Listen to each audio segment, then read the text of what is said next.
I'd say around 5:30, 20 to 6, I noticed smoke in the kitchen. It was rolling down from the drop ceiling we had.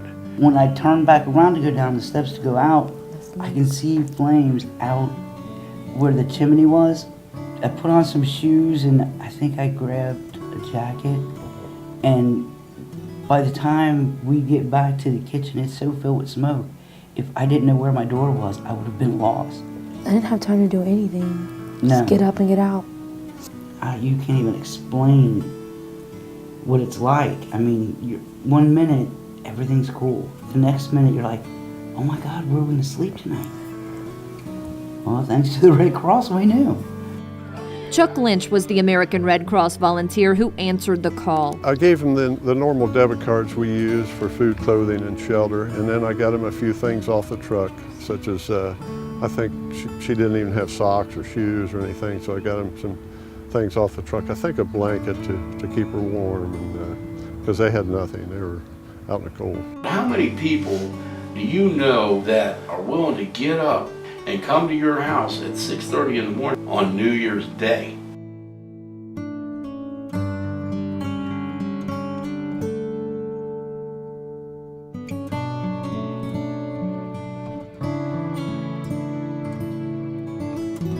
Sarah Benjamin is a security operations supervisor and a certified Red Cross instructor. I arrived to work about 7:30 in the morning, and this incident happened just a little bit after 8.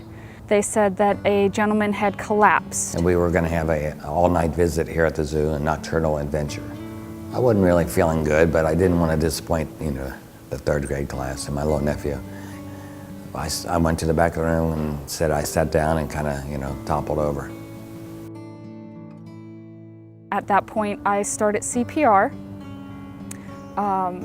I had to stop to place the AED pads and analyze, and it did say that he needed a shock.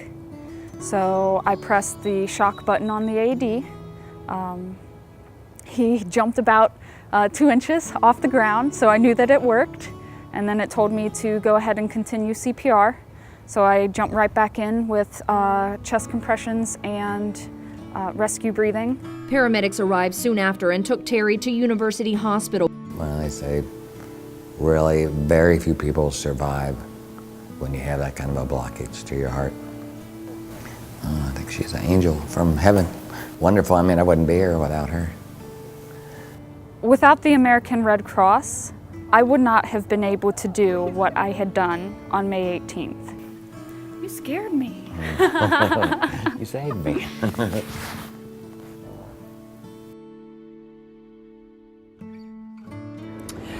Well, for those of you who are just joining us, it has been quite a day. We have had tornadoes sweep through Indiana, Kentucky, and Ohio. Jay Warren is at New Richmond High School, which is being used as a shelter right now. Jay? I'm going to bring on Chuck Gibson. He is a spokesperson for the Red Cross. And again, we're here at New Richmond High School. You've got a shelter set up, Chuck. How many people are you prepared to take on tonight? Well, we can take as many as 60 we're ready for right now. From what I understand, it was a very quick setup here that a bunch of people from the community just jumped in and really helped you guys out. Yeah, that's true, and I understand Doug Perry, who's the shelter manager, Red Cross on staff right now, along with Bonnie Morrison, and they were very thankful for the community involvement and how quickly things got organized and set up here. I am a DSHR and a DAC team member for the Cincinnati Red Cross chapter. There were many families that arrived before their family members arrived on the bus, and then they waited into the cafeteria for their family members to arrive and to be checked in. And we had this one gentleman that came. He had a very difficult time walking, so we sent a couple of our big strong guys out to the bus, and they escorted him down and made sure he safely got down the steps and that he got checked in.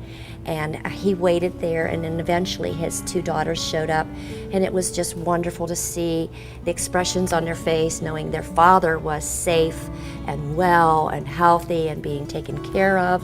So that happened to several family members. The nice reunions that came because of the result of this, it was like a celebration of life. I was just asked yesterday, why do you want to help in disasters? And my answer was, it's not so much that I am a disaster chaser, but those people have lost everything, everything.